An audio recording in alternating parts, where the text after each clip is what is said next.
if you watch your screen, when you're pulling it, you can see where you're cutting.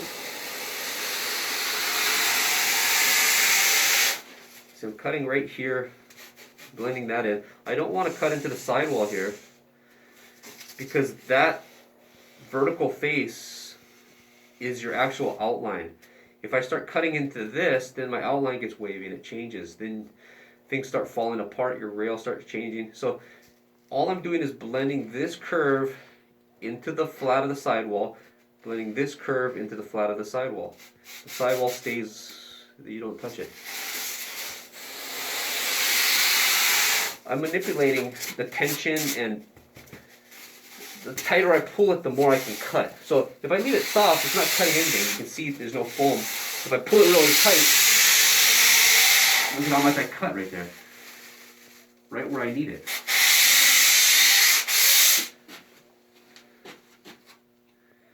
So I just adjust the tension, but the key is to never really cut into that sidewall because you don't want to change this, especially up at the nose. All of a sudden your nose starts getting wavy, and you see a lot of boards in the rack. It doesn't look pretty when that outline is wavy, and that's just because the shapers are cutting into it on the side.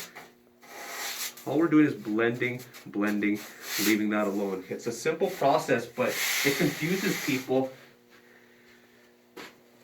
and people overdo it. They always overdo it. So my bevels were perfect. It only takes a few swipes of the screen to get that done. If I didn't have defined bevels, I'd be screening all day long, and then the rail would be getting distorted, and I'd be fixing it, and then all of a sudden my board is a 1/4 inch narrower than I designed it.